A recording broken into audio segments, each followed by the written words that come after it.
Farmers and ranchers in the Texas Panhandle are working right now to assess the damage and add up the losses from the recent wildfire. The Texas Farm Bureau caught up with two ranchers who battled and survived Texas's largest wildfire last week. 2006, yeah, we've experienced that, unfortunately, and we've experienced 2017, 2018. This Smokehouse Fire, I'd say, was very similar to 2006. Very similar. The way it moved, the speed, the destruction. The day prior to this one, we were fighting a fire at Jeff's. Burned part of our ranch there, and fought that into the night. Got up the next morning, and it just progressively kept working this way. And Jeff and I were in communication. He said that it's probably about time, what he's hearing on the radio, that get cattle congregated to fend off the fire. And we made the decision to stay here. We'd gotten the cattle to the wheat field here behind the house and here around the headquarters. Bill, Jeff's son, said, "Hey guys, I think this is the best spot we're gonna defend." And we had a tractor with a disc on it, and I ran the disc around here, and as you can see, kind of tore off the ground. But to save the headquarters, I make the joke that we're all in the ranching business and sometimes give a hard time to farmers, but farming saved our lives here. With the disc and the wheat field, I don't think these headquarters would be here. We're moving the cows to some other leased grass we've had that didn't burn. So we're just getting them off this black. We're still a little bit worried because we're maybe not even, that place isn't even out of the fire danger, but it's better for the stock if we can get them off this burn, get them out of the smoke, get them out of this dust, and let those cows calve on some good ground. We've probably lost about 25 to 30% of the ranch to LaForest, the north end. This entire ranch burned. Those where John grew up here.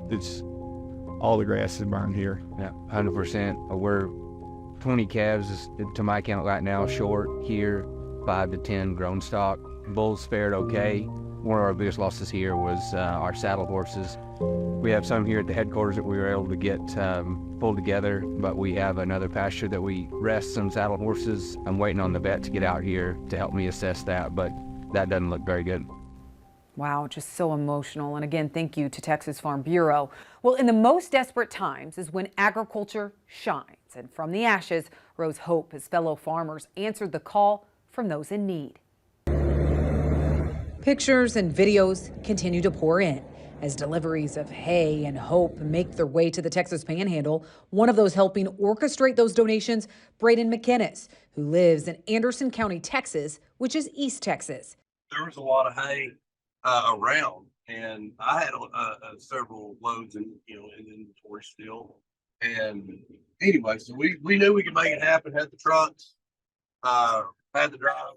He says he learned about the desperate calls for hay during Commodity Classic last week, and he immediately knew they needed to answer the call for help. We actually left the Commodity Classic probably a day early, so we get home, we get trucks ready to go. By 3 a.m. the next morning, he was on the road, ready to make the 500-mile trip one way to the Texas Panhandle. And he wasn't alone. The ag world, I don't care if it's North Dakota or Texas, ag world is super small. And, news travels really fast.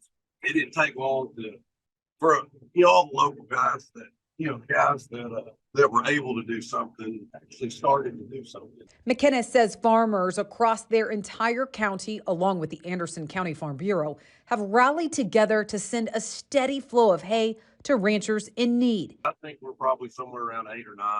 I know there's been lots of loads of cubes and fencing supplies too. Each trailer of hay loaded with 42 to 45 round bales. And if you want to help, 3 livestock supply points have been set up across the Panhandle for donations. There's an east, north, and west location. The east location is in Pampa. As you can see, the north location is in Canadian, and the west location is set up in Borger. We've outlined all those locations and the contact information to each on your screen. You can also find out more on agweb.com. All right, that does it for U.S. Farm Report this weekend. Thank you so much for watching. Be sure to join us again next weekend right here in the studio as we work to build on our tradition. Have a great weekend, everyone. U.S. Farm Report is produced and distributed by Farm Journal Broadcast.